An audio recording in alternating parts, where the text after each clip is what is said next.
Tapi beliau datang ke tempat ini, ke perkampungan Quba, untuk membangun sebuah masjid. Karena kepentingan Rasulullah Sallallahu Alaihi Wasallam saat itu adalah bagaimana ikatan seorang hamba dapat terjalin dengan Robnya. Assalamualaikum warahmatullahi wabarakatuh. Ikhwah fillah rahimaniallah wa iyyakum. Pada episode sebelumnya kami telah menceritakan bagaimana Rasulullah Sallallahu Alaihi Wasallam membangun Masjid Quba ini, membangun proyek pertama yang beliau lakukan ketika sampai di perkampungan Quba. Nah, ikhwah fillah, terjadi perbedaan di karangan para ahli sirah terkait berapa lama Rasulullah Sallallahu Alaihi Wasallam tinggal di perkampungan Quba ini. Sebagian ahli tafsir mengatakan Rasulullah Sallallahu Alaihi Wasallam menempati perkampungan Quba ini dan menetap di sini selama 22 hari. Sebagian ulama yang lain mengatakan Rasulullah Sallallahu Alaihi Wasallam tinggal bid'a asyara yauman, sekian belas hari, seperti yang dikatakan Imam Bukhari dalam sahihnya. Sebagian yang lain, Ibnu Ishaq mengatakan Rasulullah tinggal dan menetap di sini selama 4 hari 4 malam. Dan sebagian pula mengatakan Rasulullah Sallallahu Alaihi Wasallam tinggal selama 14 hari. Nah, terlepas dari perbedaan-perbedaan yang kita sebutkan tadi, riwayat-riwayat yang ada menunjukkan bahwasanya Rasulullah Sallallahu Alaihi Wasallam memang menetap dan tinggal di perkampungan ini untuk beberapa hari. Nah, yang menjadi pertanyaan adalah di manakah Rasulullah Sallallahu Alaihi Wasallam tinggal dan menetap selama keberadaan beliau di perkampungan Quba ini? Setelah kita telusuri dan kita telaah dari berbagai sumber, di sini pun kita menemukan perbedaan pendapat. Sebagian ulama mengatakan Rasulullah Sallallahu Alaihi Wasallam tinggal di rumah salah seorang sahabat bernama Kulthum bin Hidam radhiyallahu an. Sebagian ulama yang lain mengatakan Rasulullah Sallallahu Alaihi Wasallam tinggal di rumah perjamuan milik Sa'ad bin Khaythamah radhiyallahu taala an. Namun dalam permasalahan ini ketika kita menelaah lebih dalam lagi, sebenarnya ini bukanlah sebuah perbedaan. Karena memang Rasulullah Sallallahu Alaihi Wasallam tinggal di rumah Kulthum bin Hidam dan beliau pun tinggal di rumah Sa'ad bin Khaythamah radhiyallahu taala anhuma. Bagaimanakah kisah mereka berdua dan siapakah mereka berdua? Ikuti perjalanan kami di Jurnal Zain.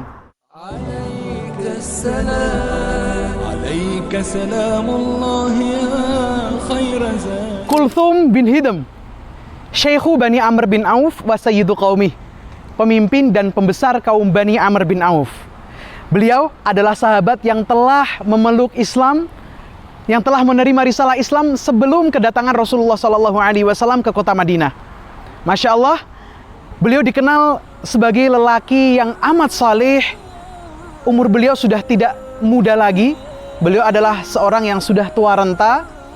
Namun beliau radhiyallahu an mendapatkan kemuliaan yang sangat besar.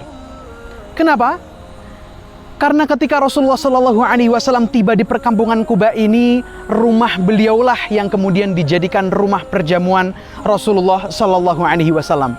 Bayangkan ikhwah fillah, beliau mendapatkan kesempatan untuk tinggal membersamai Rasulullah Sallallahu Alaihi Wasallam di waktu Nabi Muhammad Sallallahu Alaihi Wasallam beristirahat. Beliau membersamai Rasulullah Sallallahu Alaihi Wasallam di waktu Rasulullah Sallallahu Alaihi Wasallam makan. Beliau membersamai Rasulullah Sallallahu Alaihi Wasallam di saat membangun Masjid Quba ini. Sebuah kemuliaan yang tidak didapatkan oleh setiap orang.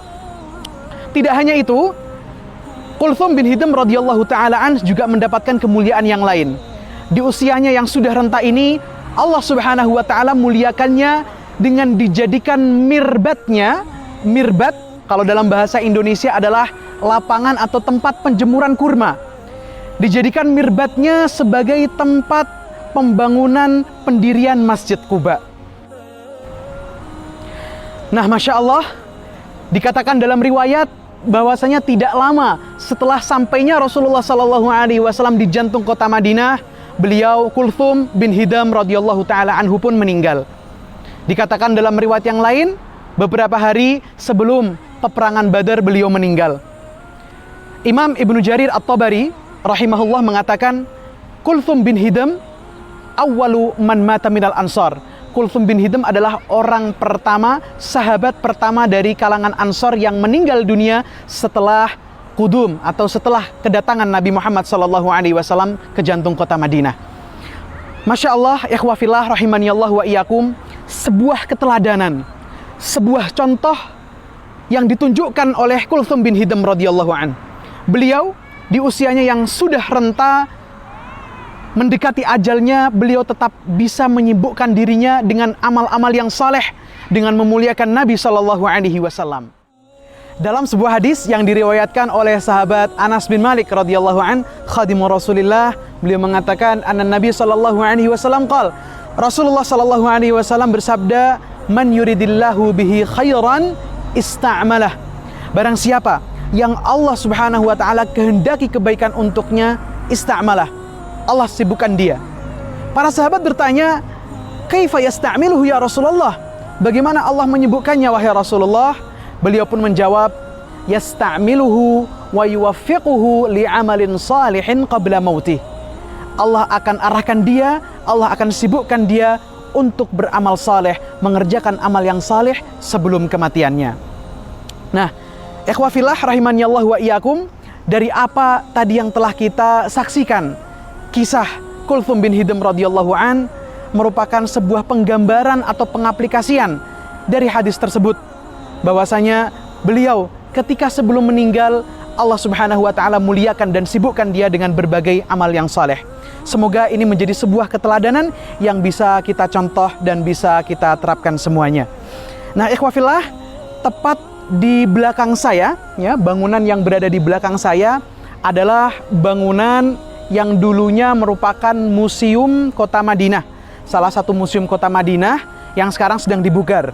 Nah, ujung daripada bangunan ini, ya, diyakini oleh sebagian ahli sirah merupakan posisi rumah Kulthum bin Hidam radhiyallahu an.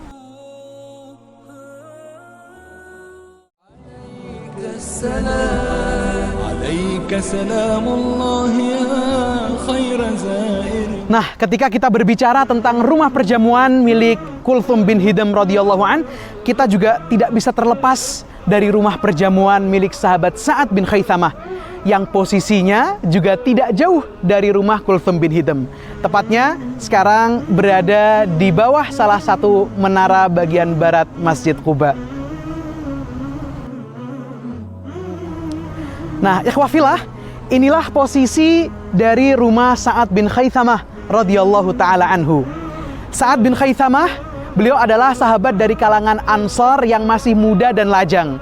Rasulullah Shallallahu Alaihi Wasallam juga sering mengunjungi rumah beliau karena rumah beliau merupakan rumah yang ditinggali oleh sahabat Muhajirin dan rumah berkumpulnya para sahabat Muhajirin bersama Rasulullah.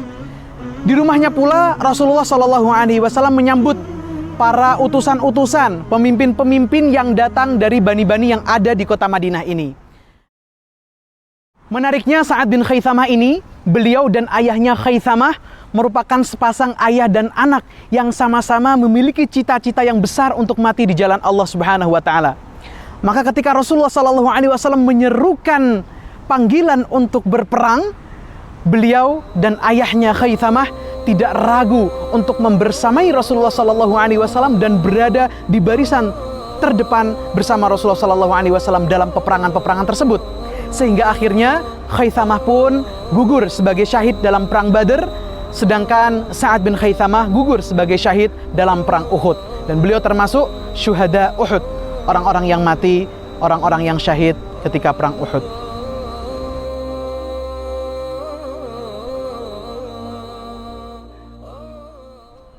Nah, ikhwafillah, dari dua kisah sahabat tadi, sahabat Kulthum bin Hidam dan Sa'ad bin Khaythamah, kita bisa mengambil sebuah pelajaran yang begitu berharga, di mana Rasulullah SAW sebagai pemimpin kaum muslimin sama sekali tidak membedakan golongan sahabat mereka yang sudah tua dan juga golongan sahabat yang masih muda atau masih lajang. Semuanya diberikan porsi, semuanya diberikan andil oleh Rasulullah SAW dalam mengemban risalah Islam ini. Oleh karenanya, para sahabat yang sudah tua mereka tidak merasa superior. Orang-orang yang masih muda, yang masih lajang pun mereka tidak merasa inferior. Sebuah keteladanan yang lagi-lagi kita saksikan dari sosok Rasulullah Sallallahu Alaihi Wasallam. Demikian ikhwafillah perjalanan tapak tilas kali ini di rumah Kulthum bin Hidam dan Sa'ad bin Khaythamah. Nantikan perjalanan kami berikutnya. Tetap saksikan kami di Jurnal Zain. Sekian dan semoga bermanfaat. Wassalamualaikum warahmatullahi wabarakatuh. حن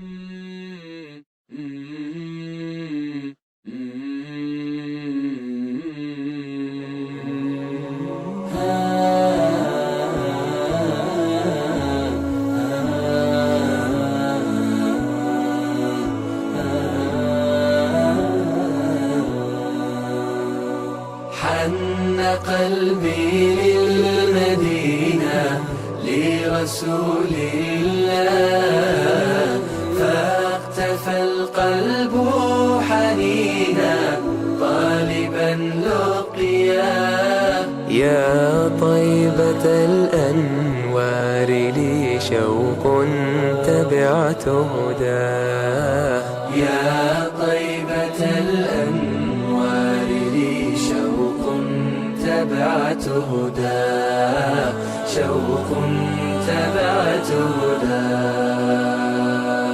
ارتقينا للمعالي والخطى ازدادت حنينا، إذ تراءت كالخيال روضة الهادي